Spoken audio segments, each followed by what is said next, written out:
జనాభా తగ్గుదల, వృద్ధుల సంఖ్య పెరుగుదల సమస్యను ఎదుర్కొంటున్న దేశాల సంఖ్య క్రమంగా పెరుగుతోంది.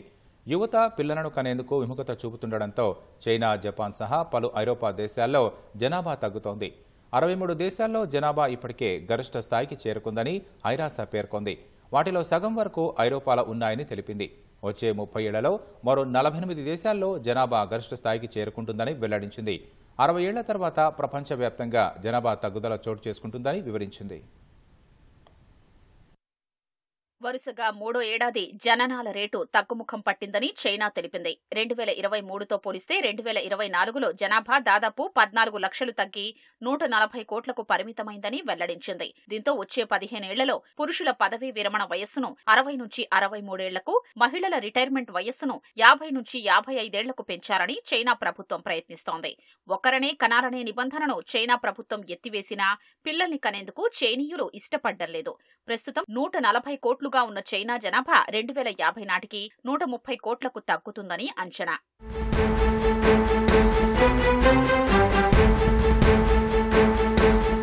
గత 15 ఏళ్ల నుంచి జపాన్లో జనాభా తగ్గుదల నమోదవుతోంది. 2008లో 12 కోట్ల 80 లక్షలుగా ఉన్న జపాన్ జనాభా ఇప్పుడు 12 కోట్ల 50 లక్షలకు పడిపోయింది. 2023లో 7,30,000 జననాలు నమోదయ్యాయి. వేతనాల కన్నా జీవన వ్యయం వేగంగా దూసుకుపోతుండటంతో పెళ్లైన జంటలు పిల్లల్ని కనేందుకు ఇష్టపడ్డం లేదని జపాన్ ప్రభుత్వం నిర్వహించిన సర్వేల్లో వెల్లడైంది.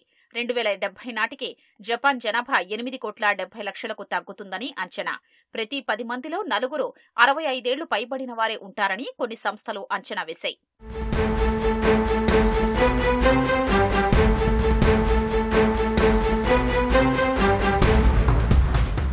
ఇటలీలో 19వ శతాబ్దం తర్వాత 2023లో తొలిసారి జననాలు 4 లక్షల దిగువకు పడిపోయాయి.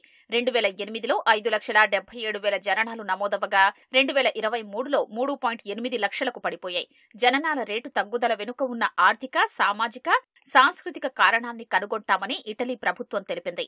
2033 నాటికి జననాల రేటు ఏటా 5 లక్షలు ఉండేలా జార్జి మెలోనీ నేతృత్వంలోని ఇటలీ ప్రభుత్వం కార్యాచరణ చేపట్టింది. ఇటాలియన్లు ఎక్కువ మంది పిల్లల్ని కనాలని పోప్ ఫ్రాన్సిస్ కూడా పలు సందర్భాల్లో వ్యాఖ్యానించారు.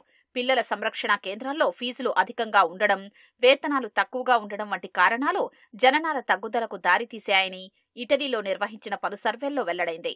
2021లో దక్షిణ కొరియాలో తొలిసారి జననాల వృద్ధి రేటు తిరోగమన బాట పట్టింది. అయితే విదేశీయుల సంఖ్య పెరుగుతుండటంతో 2023లో జనాభా 0.2% పెరిగింది.